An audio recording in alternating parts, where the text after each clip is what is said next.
최고위원회의 시작하겠습니다. 기억이 안 난다.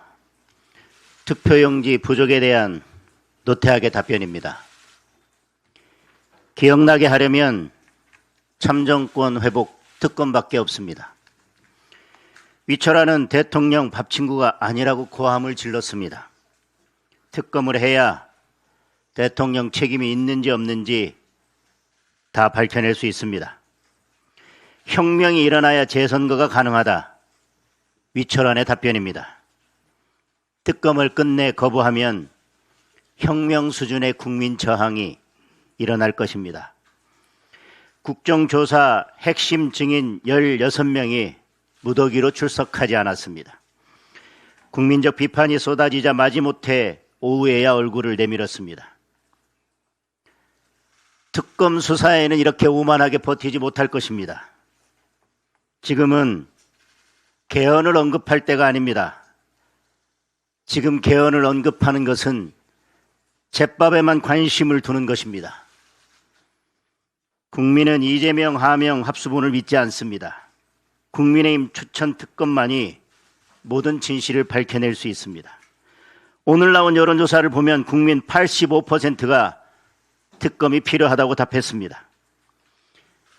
민주당이 특검을 거부한다면 이유는 단 하나밖에 없을 것입니다. 선관위, 이재명, 민주당이 모두 한 배를 탔기 때문이라는 것을 자백하는 것입니다. 특검 거부는 정권 침몰의 도화선이 될 것입니다. 즉각 특검을 수용할 것을 강력하게 촉구합니다. 북한이 군사 분계선 100m 이내까지 철책을 설치했습니다. 5m 앞까지 지뢰를 매설해서 휴전선 일대를 요새화하고 있습니다. 그런데 우리 국방부는 거꾸로 민간인 통제선을 축소한다고 합니다.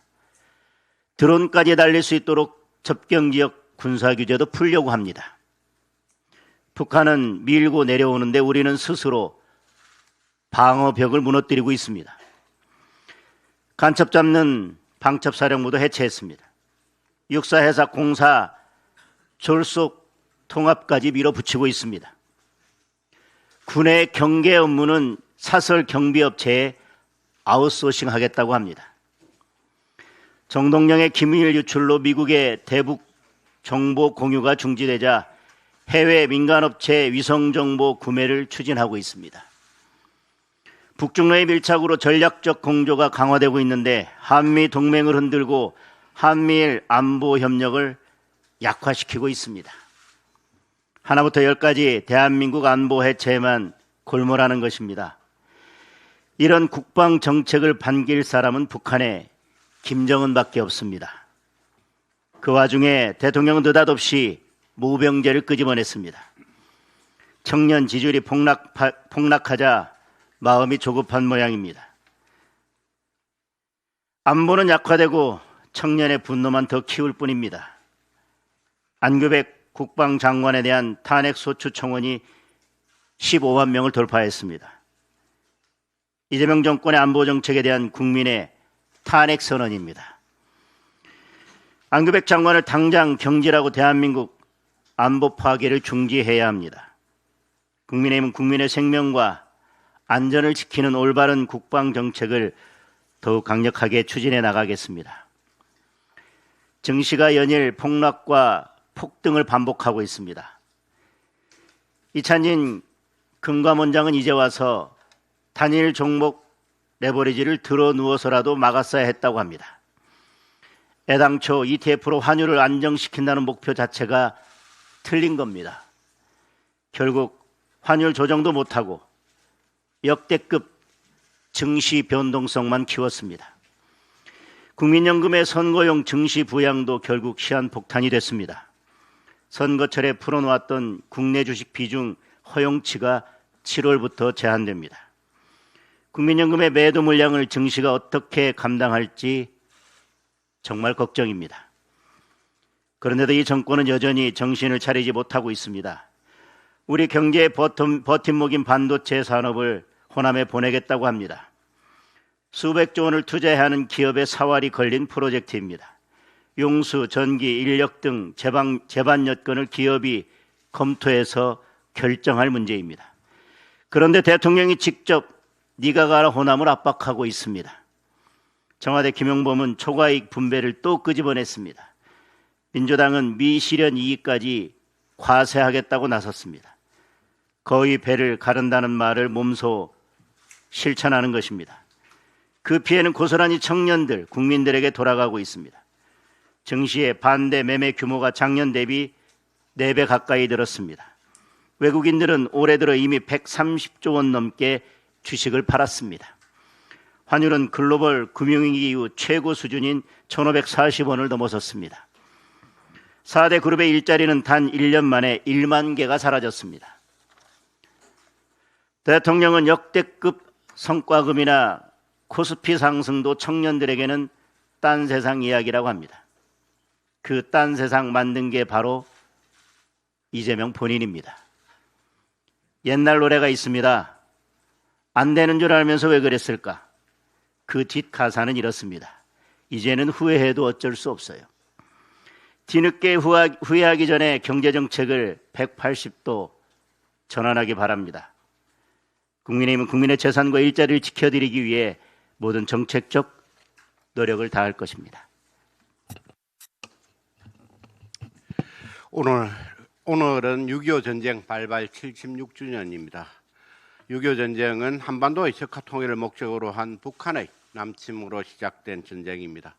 공산주의 침략에 맞서 자유 대한민국을 지켜주신 호국 영령과 참전 용사들께 고개 숙여 존경과 감사의 뜻을 전합니다. 전쟁은 아직 끝나지 않았습니다. 정부는 6.25 전쟁 76주년을 맞아 굳건한 안보 태세를 다시 확립할 것을 촉구합니다. 그 첫걸음은 안규백 국방부 장관을 경질하는 것입니다. 22대 국회 후반기 원구성과 관련하여 더불어민주당은 상임위 명단을 26일 정오까지 제출하지 않으면 18개 상임위를 다 가져가겠다고 주장하고 있습니다. 지금 협상을 하자는 겁니까? 협박을 하는 겁니까?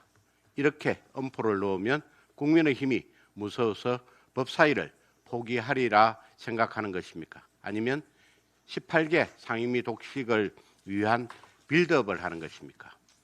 더불어민주당은 지금까지 우리 당에 어떠한 협상안도 제시하지 않았습니다. 법사위는 양보할 수 없다는 말만 반복할 뿐 실제로 어떤 상임위를 국민의힘에 줄 수 있다는 제안조차 전혀 하지 않았습니다. 협상에 임하는 진정성을 전혀 찾아볼 수 없는 행태입니다. 더불어민주당이 법사위원장직에 그토록 집착하는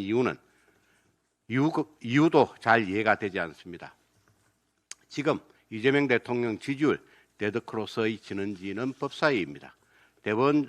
대법원장 감금 조롱, 연어 술파티 선동, 공소취소 특검법 등등 법사위 강경파들이 주도한 오만과 난동이 대통령 지지율 하락으로 이어진 거 아닙니까? 이재명 대통령이 지난주 귀국 후 브리핑에서 다수 집권 여당이 되었으니 최대한 포용하고 개방적일 필요가 있다라고 말했습니다. 법사위원장직을 포기하는 것이 이재명 대통령이 말하는 포용과 개방의 실천 방법이고 대통령 지지율도 반등시킬 수 있는 방법 아닙니까?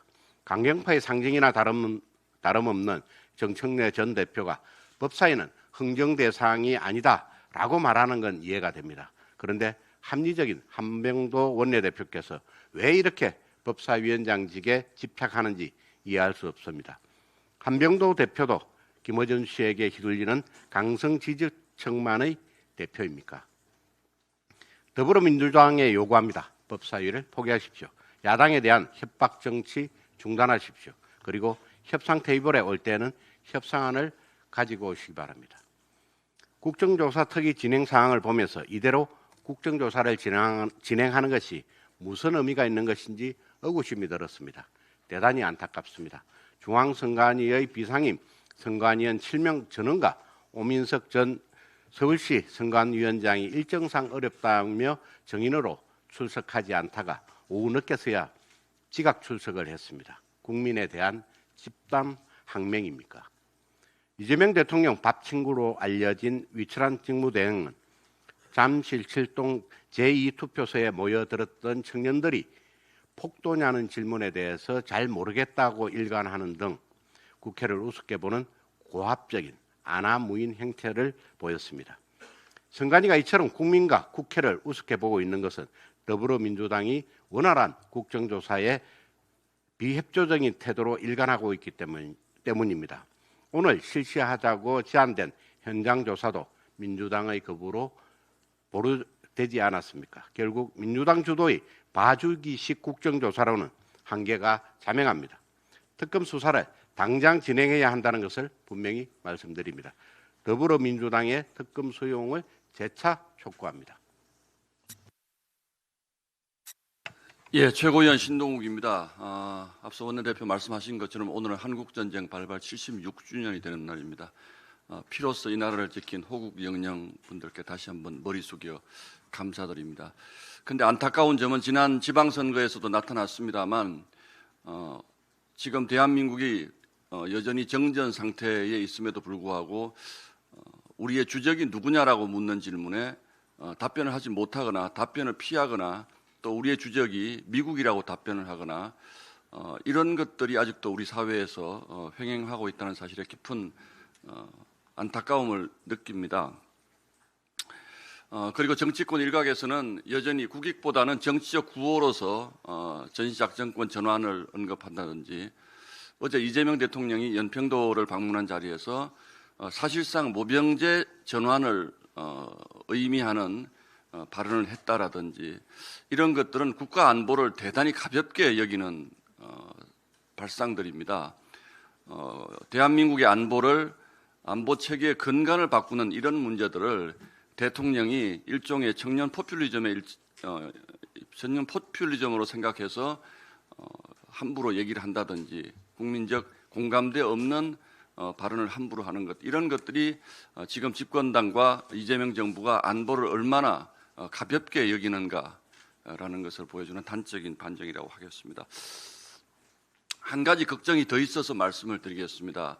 오는 29일 날 국토대전환 민관합동회의라고 하는 것이 청와대에서 열리는데 이 자리에서 호남의 대규모 반도체 투자, 수백조 원에 달하는 반도체 투자를 발표할 거라는 보도를 보고서 여러 가지 생각과 함께 여러 가지 걱정이 동시에 떠올랐습니다.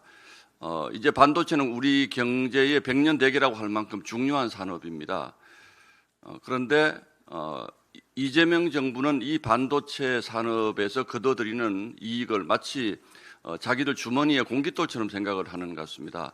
얼마 전에 김용범 정책실장이 반도체에서 벌어들이는 초과 이익의 국민 배당을 얘기했다가 또 집어넣었고 지방선거를 앞두고 나서는 일부 호남 정치인들이 용인의 반도체 라인의 일부를 새만금으로 가져가겠다라는 또 얘기를 했다가 큰 반발이 부딪힌 적이 있습니다.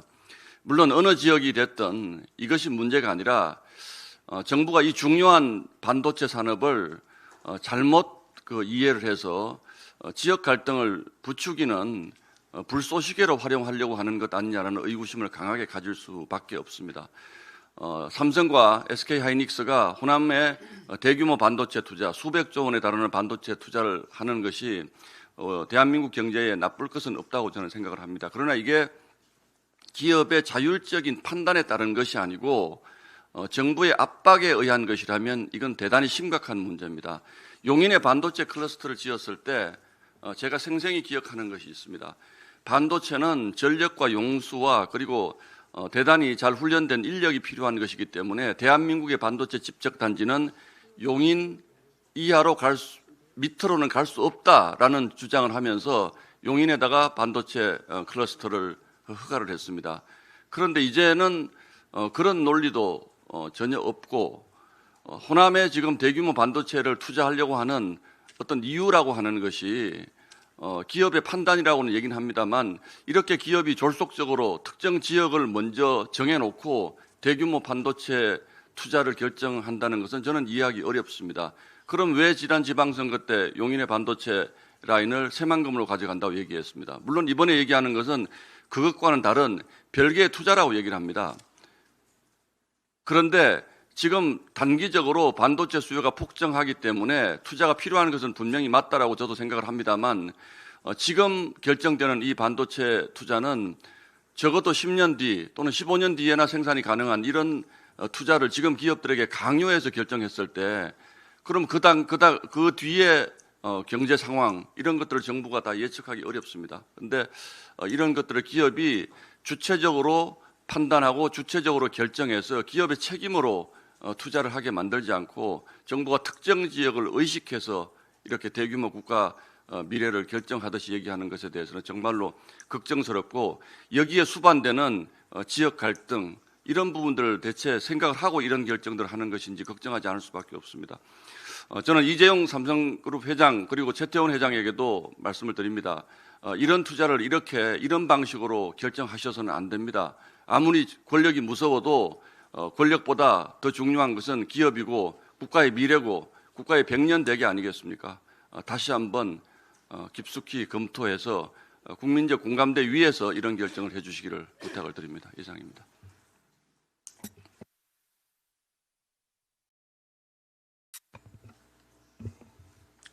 네, 최고위원 김민수입니다. 저를 응원해 주신다니 힘이 솟습니다.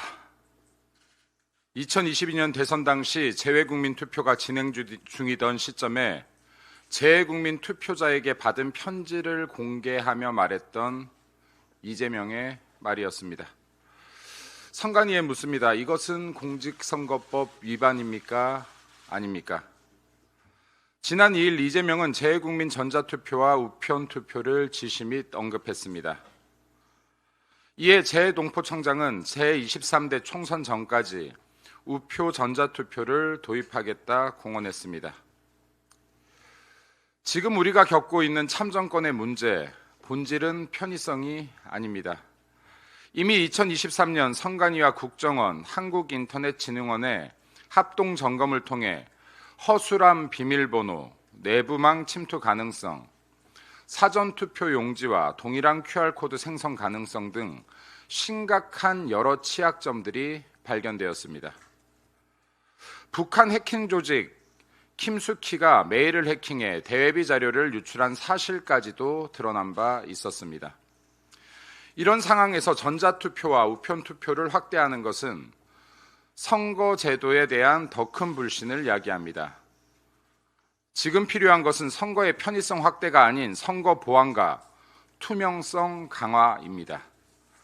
이재명 정부는 재외국민 전자투표 추진을 즉각 철회하기 바랍니다. 아울러 국민의 분노가 더 깊어지지 않도록 조속한 시간 안에 6.3 지방선거 특검을 실시할 것을 강력히 촉구합니다. 다음 말씀드리겠습니다. 안규백 국방장관이 군의 후방 경계를 사설 경비업체에 위탁하겠다고 합니다. 이르면 내년부터 사설 경비업체가 후방부대 경계를 맡게 됩니다. 제정신인지 묻고 싶습니다. 군은 만에 한 번 일어날 전쟁을 위해서 군인의 주특기 숙달 훈련을 반복하고 또 반복합니다.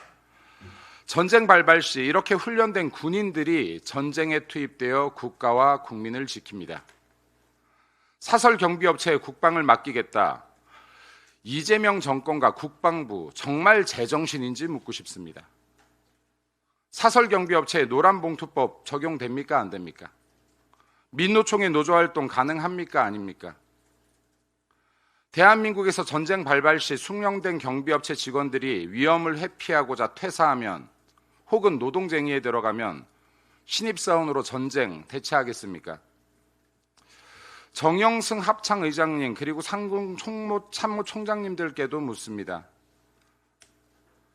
대한민국 자주국방 가능하겠습니까?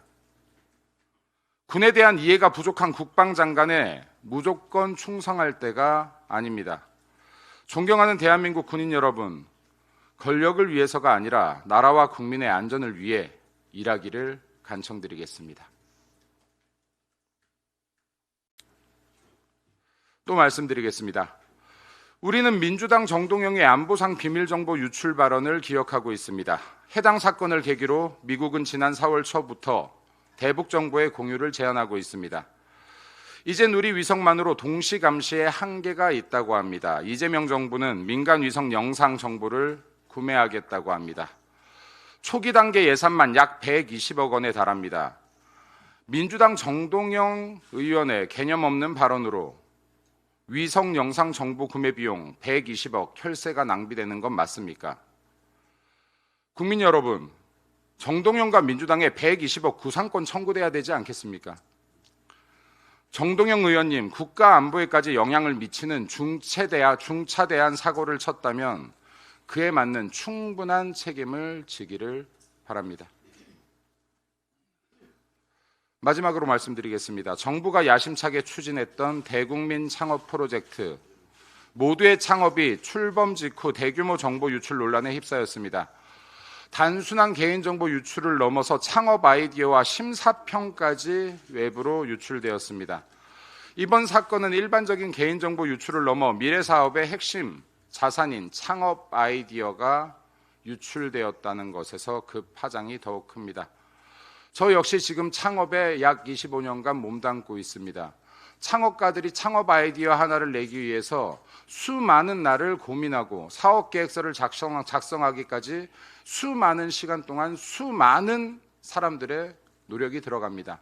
창업 아이디어의 미래 가치는 몇 억이 될지, 수십억이 될지, 수조가 될지 알지 못합니다. 이러한 정보들이 중소벤처기업부에서조차도 제대로 관리되지 않았다면 누구를 믿고 대한민국 청년들이 창업에 뛰어들 수 있겠습니까? 그리고 이를 책임졌던 한성국 국무총리 후보자 청문회가 오늘 있습니다. 이에 맞는 합당한 조치를 촉구합니다. 끝으로 오늘 6.25 전쟁일입니다. 지금의 자유 대한민국, 우리가 자유를 누릴 수 있는 나라를 위해 희생하셨던 수많은 호국 영령께 그리고 22개 참전국에 감사의 말씀 전합니다. 자유 대한민국 앞으로도 우리 손으로 지킵시다. 이상입니다.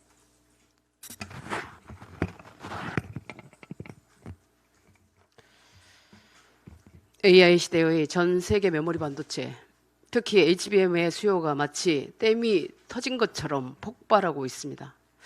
삼성전자와 SK 하이닉스의 경우 향후 3년 정도의 생산 주문 예약이 이미 끝났다고도 합니다. 혹자는 앞으로 4년 안에 한국 메모리 반도체 산업이 지금보다 10배 이상 더 커질 것이라고 전망하기도 합니다.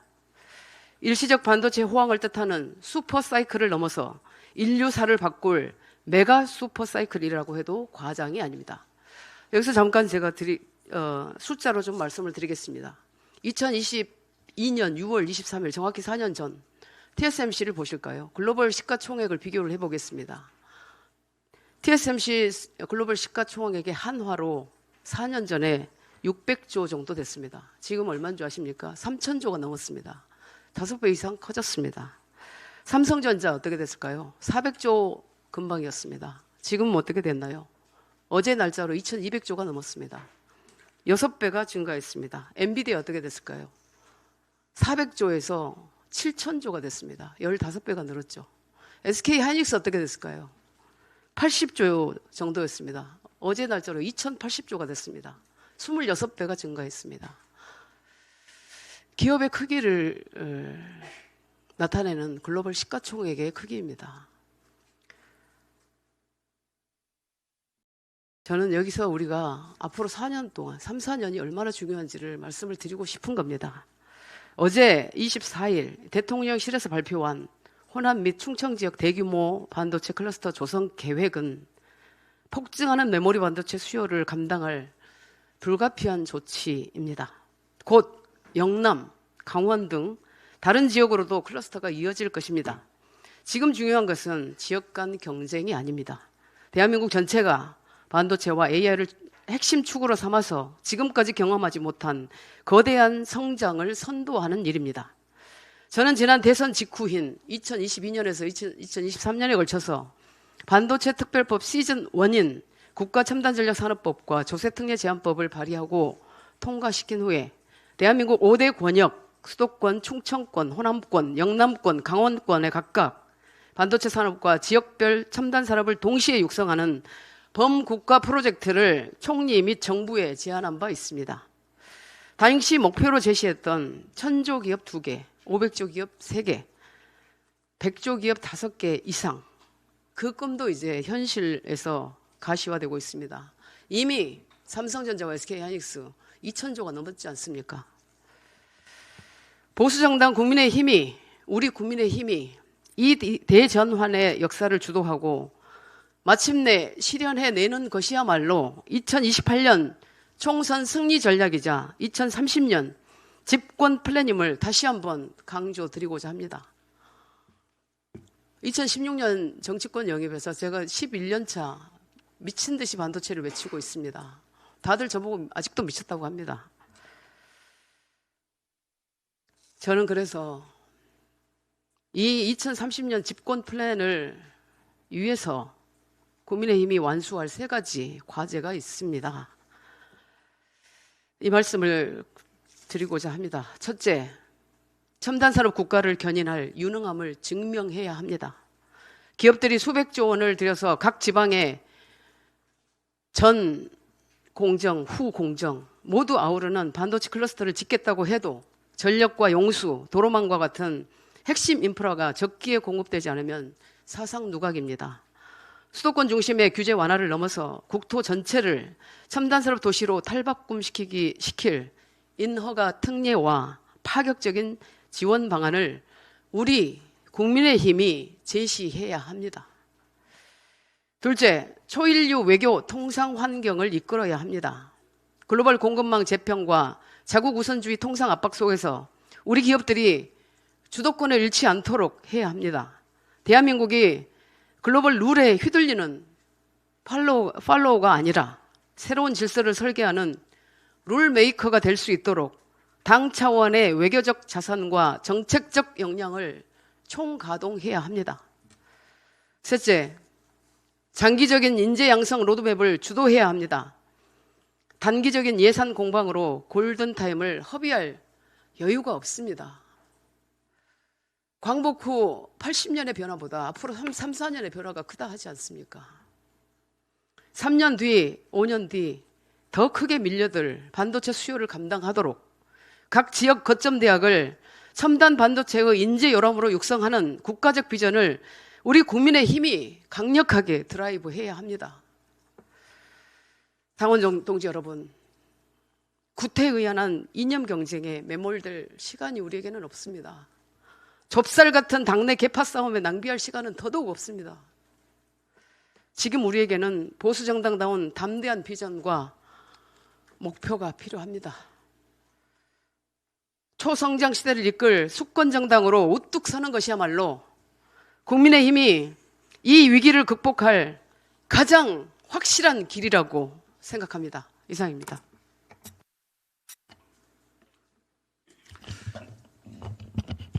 이게 양향자 최고위원님 말씀하시니까 어쩔 수 없이 제가 한 말씀 드리겠습니다.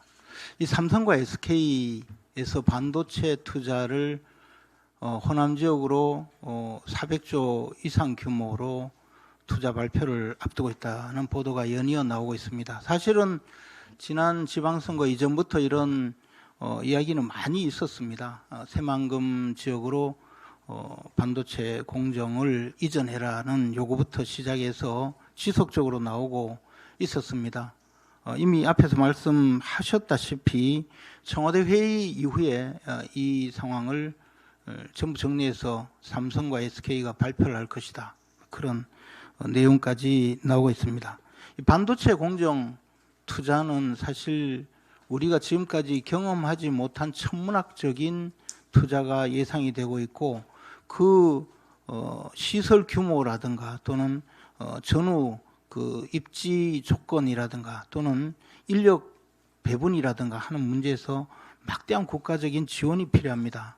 현재 용인 그리고 평택의 반도체 클러스터를 입지를 정하고 또 그 입지 선정 끝에 지금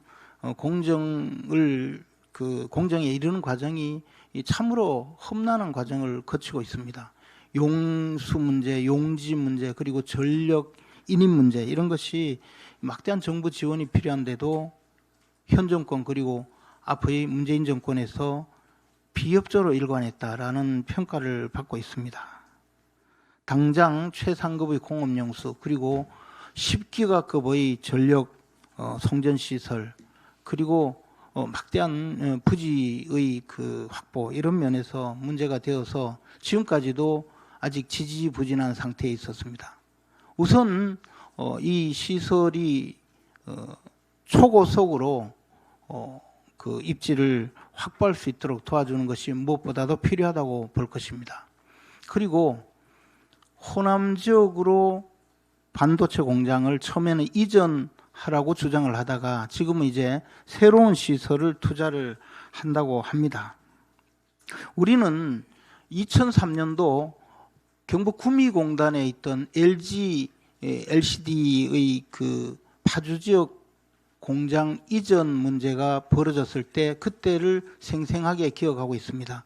지방의 공단에서 완전하게 전자공단으로 입지가 확보되어 있고 조건이 갖추어진 그 지역에서 경기도 지역으로 이전하면서 회사에서 이유를 내건 것이 첫 번째가 바로 인력 확보 문제였습니다. 그리고 두 번째 바로 판로 문제였습니다. 그런데 지금 호남 지역으로 이전한다고 하는데 이 이야기가 정치권부터 나오기 시작해서 드디어는 7월 1일 통합특별시 출범에 맞춰서 발표한다든가 또는 민주당의 전당대회 진행 과정에서 호남 민심을 얻을 수 있는 비장의 카드라는 이야기까지 나오면서 이 문제가 거론되기 때문에 문제를 삼고자 하는 것입니다. 더 나아가서 우리가 예측하기로는 우리나라에서 아직까지 미지의 분야인 개척 분야인 후공정에 중점적으로 호남 지역으로 시설이 들어설 것이다라는 그런 예측도 있었습니다. 우리나라의 D램 생산은 전 세계 점유율의 70.5%입니다. 그리고 메모리 분야가 60.5% 정도. 그래서 압도적인 생산 능력을 갖추고 있지만 반도체 후공정의 경우에는 5% 정도의 점유율을 갖고 있습니다. 그래서 후공정에 집중하기 위해서 호남 지역에 시설이 유치될 것이다라는 업계의 예측도 있었지만 전 후공정 모두 새로운 투자를 한다고 합니다. 저는 삼성 LG에서 합리적으로 이런 내용의 투자 결정이 이루어지고 그에 대해서 전 국민들도 충분히 수긍할 수 있다면 아무 문제를 제기할 이유가 없다고 생각합니다. 더 나아가서 반도체 투자가 호남 지역에 투자되고 영남에도 투자되고 강원도에도 투자되고 전국토에 반도체 투자가 이어진다면 얼마나 좋은 일이겠습니까? 그런데 왜 하필 민주당의 전당대회를 앞두고 이런 이야기가 나오고 있는 것인지, 왜 청와대가 29일 이 회의를 주도해서 발표를 한다는 것인지, 더 나아가서 그것이 이미 민주당 내에서 지금까지 반도체 호남 이전이 내란 청산이다, 내란 종식이다는 이야기까지 나오고 난 다음에 벌어지는 이런 시리즈물이냐라는 것에 의문을 갖는 것입니다. 우리나라가 산업적으로 굉장히 어려운 국면에 있는 것이 사실입니다. 반도체 외에는 지금 모든 산업 현장이 어려움을 겪고 있어서 반도체 하나만이라도 우리가 아끼고 가꿔서 이 나라의 미래를 위해서 우리가 보호해야 될 그런 산업임에도 불구하고 이것이 정권의 목적에 의해서 발비틀기식으로 결정되는 것이 아닌가라는 걱정 때문에 이 말씀을 드립니다. 참고로 말씀드리자면 호남 지역에서 계속 풍부한 재생에너지 이야기하는데 과연 호남 지역에서 생산되는 재생에너지 수준이 어느 정도인지 알고 싶습니다. 지금 용인 반도체 클러스터에 필요한 에너지의 양이 10기가 정도랍니다. 3기가 정도 필요한 SK 하이닉스의 전력 수요량이 300만 가구가 사용하는 그런 전력 양입니다. 말씀하신 영광 원전의 전력 생산이 어느 정도인지, 지금 원자력 발전소가 위치하고 있는 곳이 대부분 동해안 지역입니다. 경북 울진, 그리고 경북 경주, 그리고 경남 울주, 울산 울주 그 지역입니다. 그리고 이번에 신규로 경북 영덕에 또 원전 신규 입지 지역으로 고시가 되었습니다.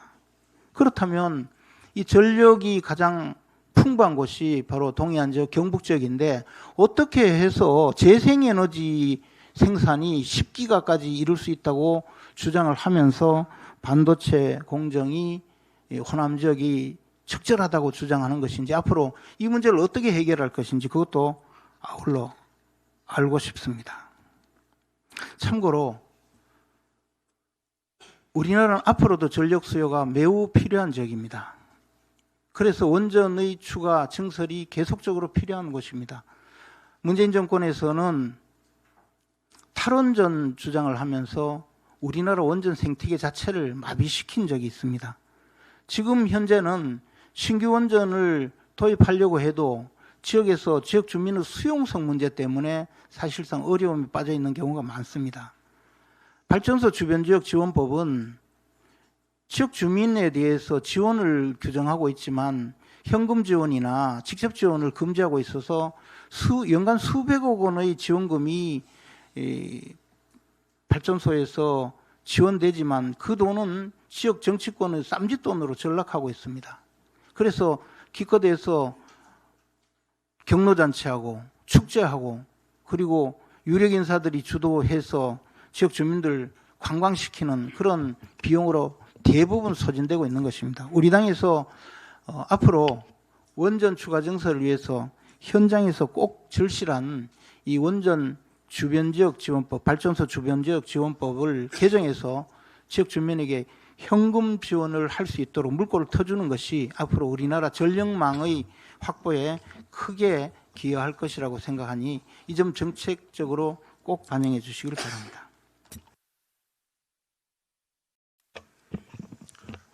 장현 최고위원 우재준입니다. 저는 오늘 별도 말씀드리지 않겠습니다. 이상입니다.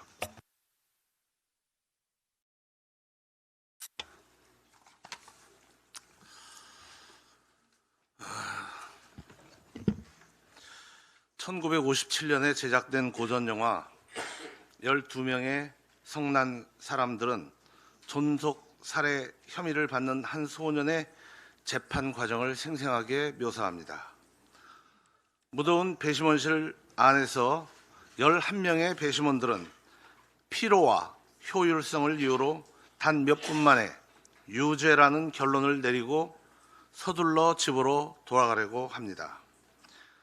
하지만 단 한 사람만이 증거의 틈새를 지적하며 합리적 의심을 제기합니다.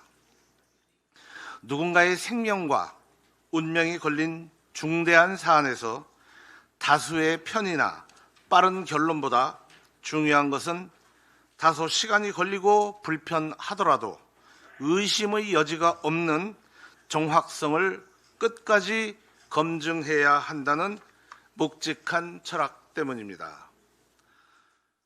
결국 이 한 사람의 고독하지만 집요한 검증 요구는 견고했던 다수의 편견을 무너뜨렸고 감춰져 있던 진실을 밝혀내며 무고한 생명을 구해내는 것으로 영화는 막을 내립니다.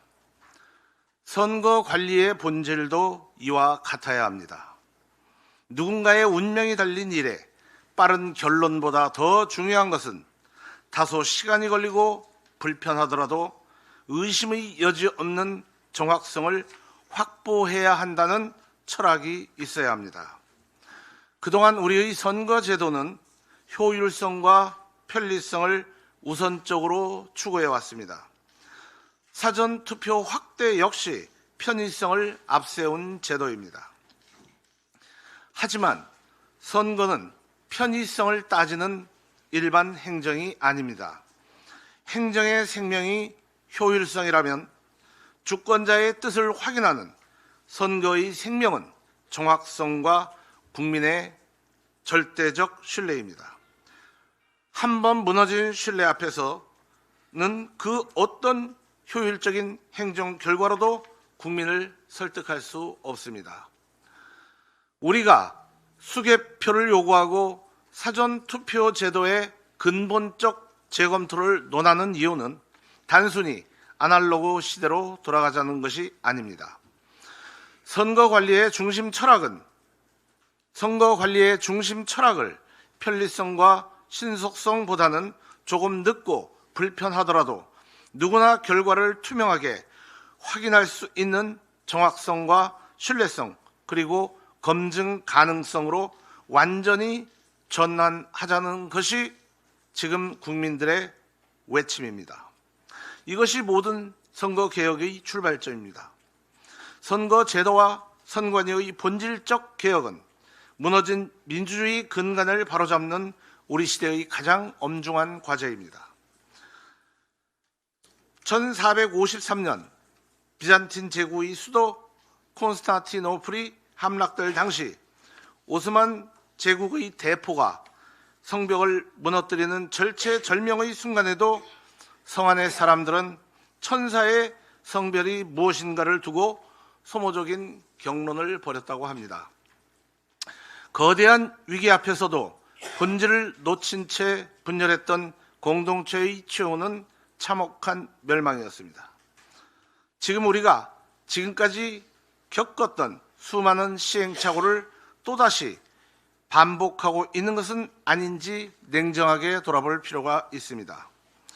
진실을 규명할 선관위 특검이라는 묵직한 시대적 책무 앞에서 여전히 각자의 곁가지 논리와 정치적 셈법에 갇혀 4분 오열되고 있는 것은 아닌지 참담한 마음으로 묻게 됩니다. 무너진 참정권의 성벽을 다시 쌓아야 할 이 뼈아픈 골든타임에 눈앞의 작은 이해관계를 따지다 거대한 대의를 잃는 소탐 대실의 우를 범하여 특검을 관철해내지 못한다면 훗날 붕괴된 민주주의에 대한 이 거대한 직무유기를 누구의 책임으로 돌릴 수 있을까요? 이제는 파편화된 갈등을 거두고 차분히 현실을 직시해야 할 때입니다. 선거개혁이라는 역사적 소명 앞에 뜻을 하나로 결속하지 못한다면 우리는 존재의 여유가 없습니다. 국가의 거대한 불의 앞에서 대의를 향해 힘을 모으고 국민의 신뢰라는 견고한 성벽을 다시 세우는 데에 우리 모두가 결연한 마음으로 나서야 할 엄중한 시간입니다. 국민들께서 우리 당의 진정성을 매의 눈으로 지켜보고 계십니다. 특검 반드시 관철되어야 합니다. 이상입니다. 한 말씀 더 드리겠습니다. 선관위 노동조합에서 사전투표를 폐지하고 본투표를 이틀하자는 개혁안을 민주당에 제출했다고 합니다. 선거 현장에서 가장 많은 경험을 가진 실무진들의 의견입니다. 왜 이런 주장을 하겠습니까? 공정한 선거 관리 측면에서도 그것이 맞기 때문입니다. 최근 여론조사에서도 52.7%, 절반이 넘는 국민들이 사전투표 폐지에 동의하고 있습니다. 국정조사가 진행되면 진행될수록 사전투표에 대한 국민들의 불신은 더 커질 것이고 사전투표를 폐지하자는 국민들도 더 늘어날 것이라고 저는 믿습니다. 이런 상황인데도 민주당이 사전투표 폐지를 반대한다면 무언가 다른 이유가 있는 것이 아닌가 합리적인 의심을 가질 수밖에 없습니다. 국민이 믿을 수 있는 공정하고 투명한 선거가 되도록 사전투표 폐지, 본선거 확대를 반드시 관철시켜야 할 것입니다. 이상입니다. 선관위 노조에서 주장한 것이 사전투표 이틀을 그대로 존치하고 본투표만 이틀 하자는 것 아닙니까? 한번 보시죠.